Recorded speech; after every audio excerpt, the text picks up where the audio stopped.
अब जो कैटेगरी हम डिस्कस करने वाले हैं आपके साथ बैरियर्स टू कम्युनिकेशन, उसको बोलते हैं पर्सनल बैरियर्स, यानी पर्सन से रिलेटेड। It's called full of personality. हाँ, पर्सनल बैरियर्स। इसमें आता है fear of challenge of authority.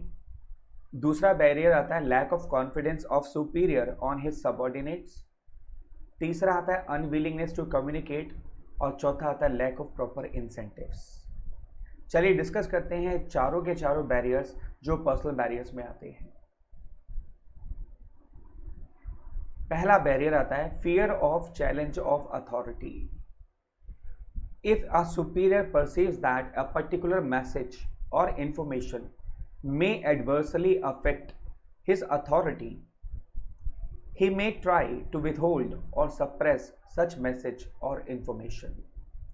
देखो, बड़ा आसान तरीका बताता हूं कि अगर मान लीजिए रास्ते में कोई घटना हो रही है और आपने उसको देख लिया, लेकिन आप उसके बारे में बताते नहीं हैं। क्यों नहीं बताते? आपको लगता है कि आपसे क्वेश्चन पूछा जाएगा कि आप वहां क्या कर रहे थे, तो क्या आप उस बात को बताओगे?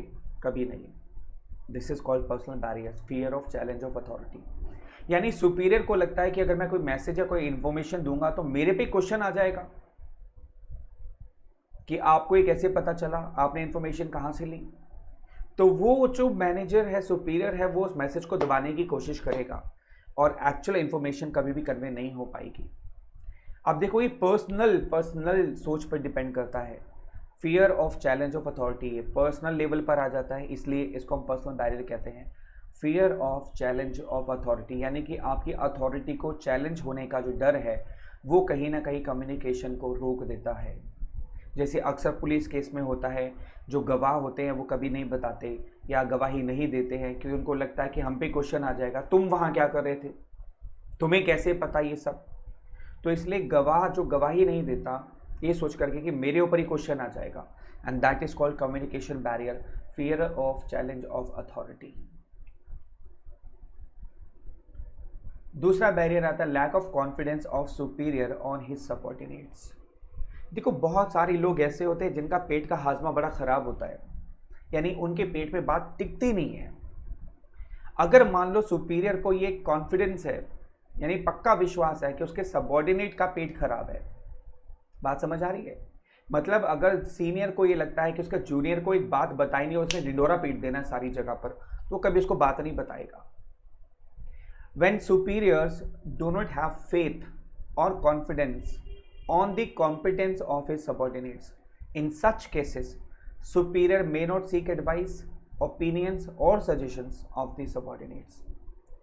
सबॉर्डिनेट से वो कभी सजेशन नहीं लेगा, एडवाइस नहीं मांगेगा, ओपिनियन नहीं मांगेगा, क्योंकि सबॉर्डिनेट को अगर एक खबर लग गई कि भैया मेरा सुपीरियर कुछ करने वाला है, कोई डिसीजन लेने वाला है या कंपनी कोई डिसीजन लेने वाली है और उसके पेट पे बात टिकेगी नहीं, तो कभी भी सुपीरियर इस बात को अपने जूनियर के साथ, सबऑर्डिनेट के साथ शेयर नहीं करेगा।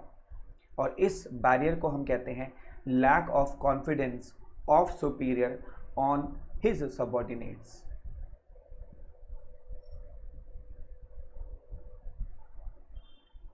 नेक्स्ट बैरियर आता है अनविलिंगनेस टू कम्युनिकेट। ये मैं नहीं बताऊंगा यार, ये मेरी इच्छा नहीं है आज। ओए होए,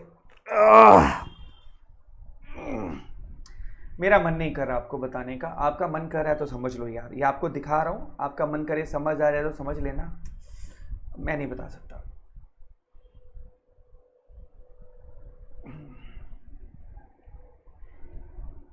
मन ना करना ये भी एक पर्सनल बैरियर है। और मन कब नहीं करता, सोचो, कब हम ये बात कहते हैं कि मेरा मन नहीं है? क्योंकि हमें ये डर होता है कि हमें पनिशमेंट ना मिल जाए, हमें ये डर होता है कि ये अगर हम बात बता देंगे तो ये एडवर्सली हमें इफेक्ट करेगा।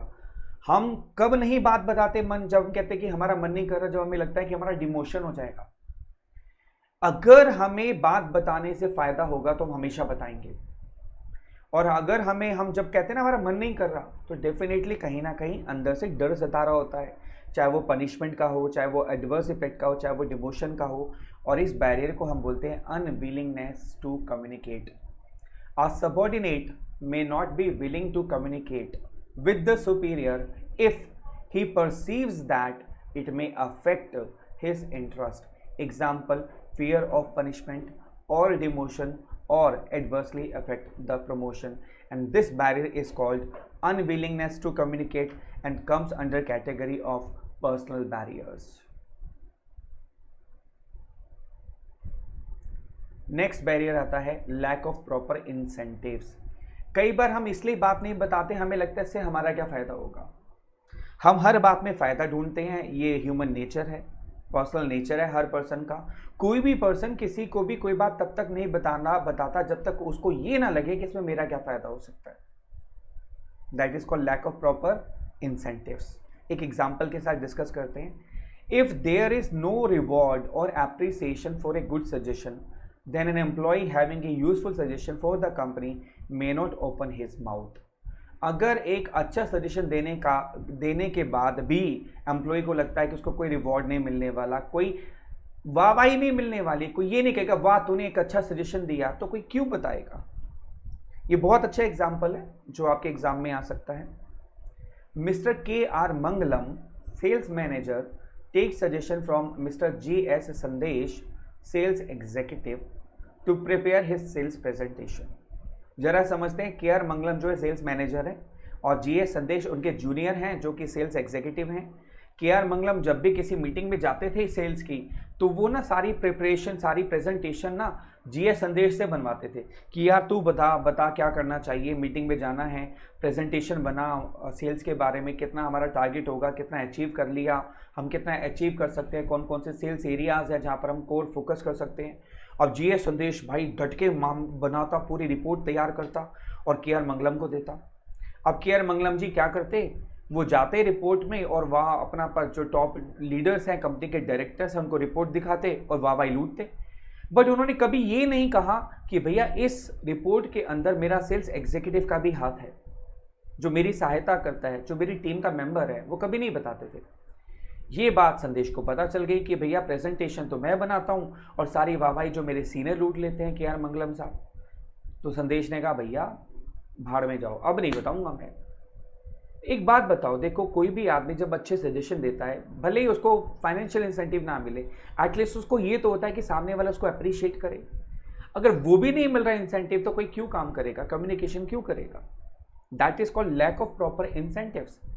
So in his presentation, Mangalam does not recognize or appreciate संदेश name, यानी वो अपनी प्रेजेंटेशन में कभी भी संदेश का नाम नहीं लेते थे। This disappoints संदेश, इसने संदेश को डिसअपॉइंट किया and he decided not to give any suggestion to Mangalam in future। तो उसने डिसाइड कर लिया संदेश ने कि आज के बाद मैं कोई संदेश नहीं दूंगा KR मंगलम को, यानी कोई भी बात नहीं बताऊंगा, कोई भी सजेशन नहीं दूंगा। That is called lack of proper incentives. This is called personal barriers. Full of personal problems. That is called personal barriers. F say fear of challenge of authority. U say unwillingness to communicate. L say lack of proper incentive. और L say lack of confidence of superior on his subordinates. FULL. बेटा एक बार लिखना 10 बार सुनने के बराबर है। Please इन सारे notes को लिख लीजिएगा, थोड़ी सी मेहनत लगेगी लेकिन ये आपके एग्जाम में बहुत काम आने वाली है। Personal barriers, FULL, fear of challenge of authority, unwillingness to communicate, L से लैक ऑफ प्रॉपर इंसेंटिव और L से lack of confidence of superior on his subordinates. और यहाँ पर ख़त्म होते हैं हमारे पर्सनल बैरियर्स। Take care.